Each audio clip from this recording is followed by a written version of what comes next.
Valley, day 3 of this week-long race in the desert. Destination today is Elko. Now, just west of Ely, fires were consuming hundreds of acres of forest. Had the winds blown a different direction, the rally would have been in the path of the fire's fury. After viewing the fire damage, local environmentalists were quick to point out that nature sometimes is harder on the environment than man. The rally gets better every year, I think. Not only do we get better quality riders, but I think even in terms of the environmental impacts, we're finding out that this is a very, very compatible race with the types of resources we have out here. Not a great deal of concern, not a great deal of risk to the resource, and just good use of the public lands. The morning sun shines on number 16, Chuck Miller, the elder statesman of the factory Honda effort. Unfortunately, Lady Luck would not shine on Miller, as one of the realistic pre-race favorites had a nightmare of a day. Prior to the second gas stop, Miller's engine went sour. Although his mechanics installed a fresh power plant in just 40 minutes, rules prohibiting outside assistance added on a 2-hour penalty. Similar bad luck befell Miller's Honda teammate, Jimmy Lewis, who crashed and destroyed his handlebar-mounted electric roll chart. Without the ability to navigate, he desperately searched for a rider to follow home.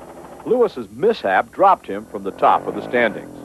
Also suffering navigational woes, number 14, Heinz Kinnegadner. His roll chart failed not due to an accident, but rather the constant pounding of the rough terrain. If the ride was hard enough to knock out your electrics, you can imagine what it was doing to the riders. One rider, though, was sailing along with a trouble-free ride. Number 1, Alain Olivier, with a dirt tracker style of riding, turned in the day's best time.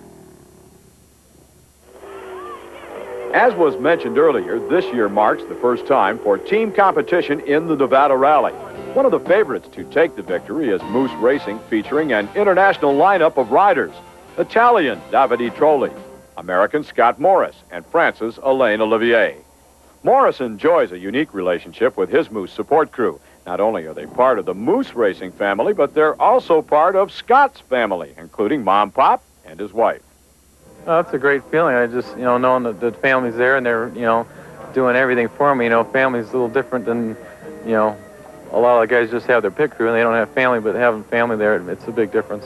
One of Morris's Moose teammates is Italian Davide Trolli. We asked Davide to assess the winning chances of the third Moose teammate, Alain Olivier.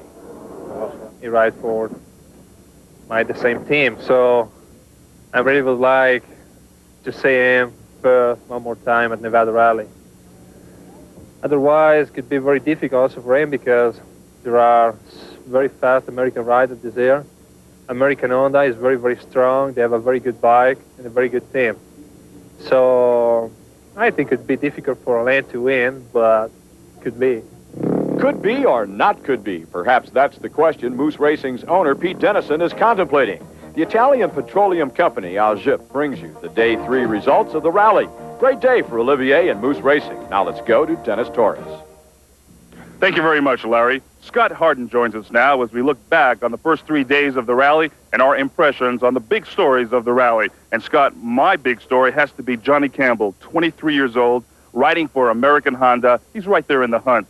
Today he battled with the defending rally champion, Olivier, and I asked him about it a little earlier. I'm really surprised I could stay with him because he's an awesome rider. He doesn't make very many mistakes, and I learned a lot just riding with him yesterday. Do a lot for your ego? No, I don't have much of an ego. I try to keep it low-key. What Johnny Campbell lacks in ego, he certainly makes up with that right throttle hand. Now, Scott Harden, you've been following the European contingent. What are the big stories there? Well, actually, the big story continues to be Alain Olivier, and that's no story at all. We expected him to be right at the front throughout the event, and he's not disappointing us. He's currently right in the top 3 each day and looks to be in a good position for the rest of the event. Stefan Peter Hansel has been somewhat of a disappointment, and I think even he would admit that. He's currently riding just outside the top 10, and although he has shown flashes of speed, I think the machine that he's riding is really holding him back. It's a Perry-to-car replica bike. It's more set up for that type of riding, and it's not really suited to this type of event.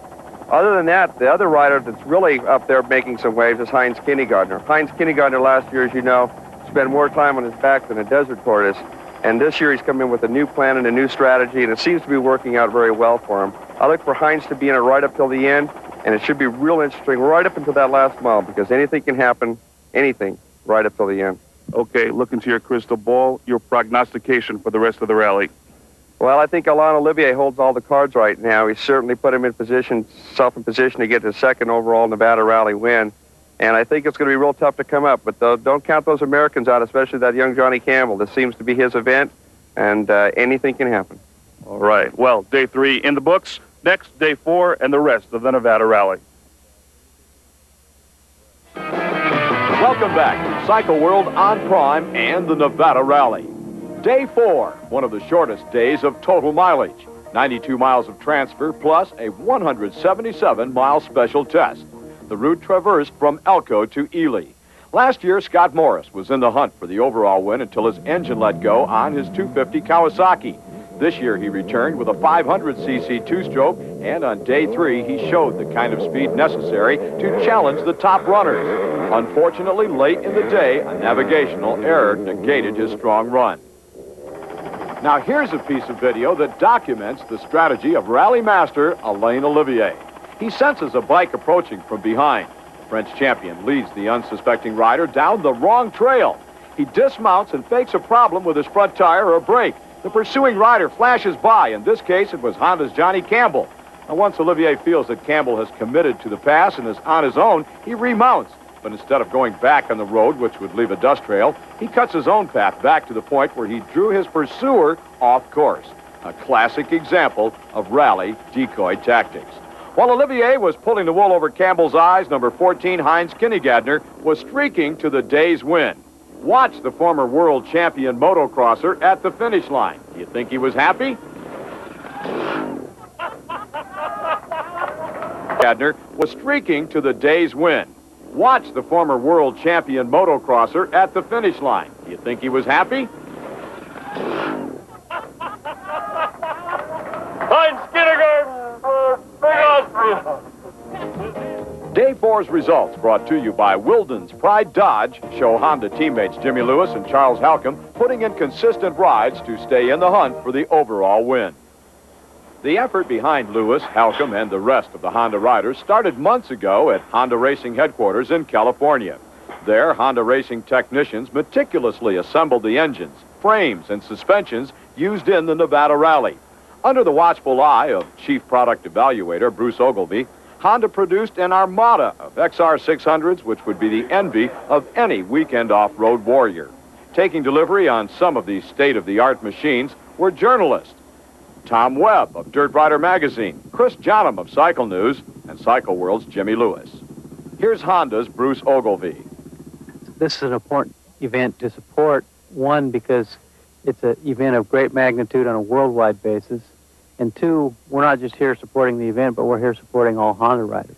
We've got Honda Rider Club members riding with us, and we're serving as a parts source and a technical information base for all the competitors that are on Honda machines in this event. A day off followed the Elko to Ely special test, allowing riders, rally staff, and media to take in some R&R. Here's Dennis Torres. As you can see behind me, the line is forming for a Western-style barbecue put on by the Ely, Nevada Basket Club. Today's special test on the off day is to see how much Western barbecue staff, event personnel, and the riders can eat. And afterwards, it was rodeo action and lots of fun. Before the bucking Broncos and cowpokes made their appearance, everyone fattened up on some of the best barbecue this side of the Lone Star State.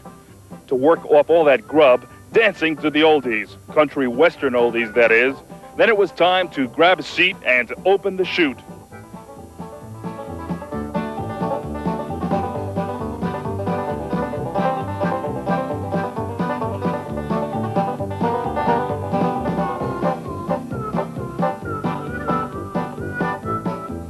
Earlier in the day, the rain was coming down, but it didn't put a damper on the scheduled activities. If you had work to do, it was dry underneath one of 100 or so tents erected in Ely. While some worked on extracting high performance, others turned their attention to performance highs. Ingenuity was not lacking, that's for sure.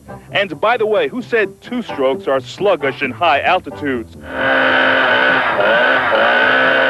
For the rest of the rally participants that didn't have to turn wrenches, the day was spent either on the greens or on the rails.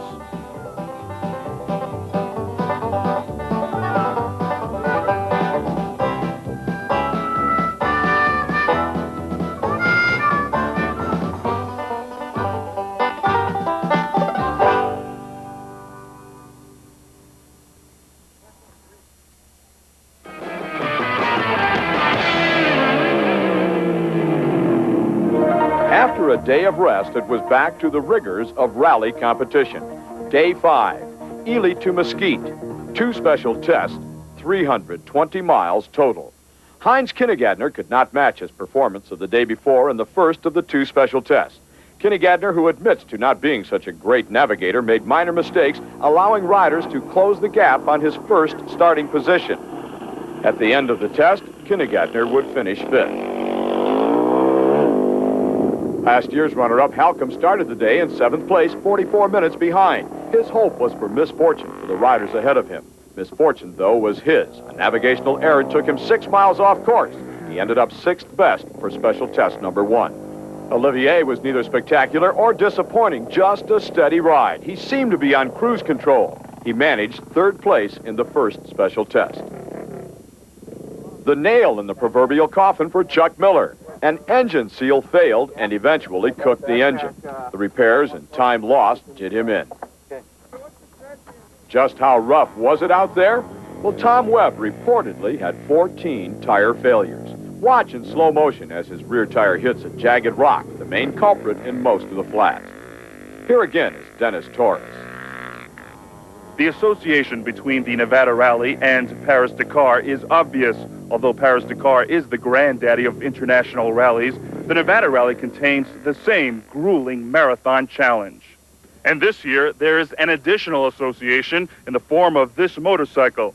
You see, this bike is the 1994 winning Paris-to-Dakar machine. 33-year-old Massimiliano Valentini has close ties to the Cagiva factory in Italy.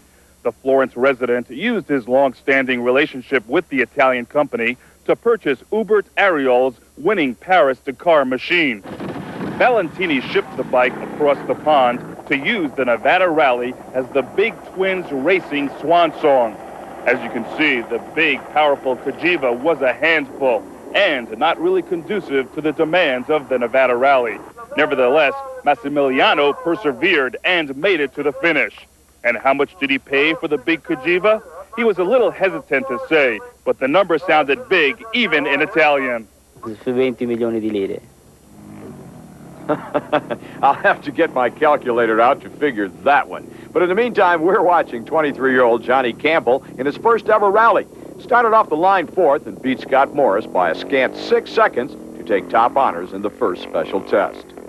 Let's take a look at how the other riders finished, courtesy of the Peppermill Oasis and Resort Hotel.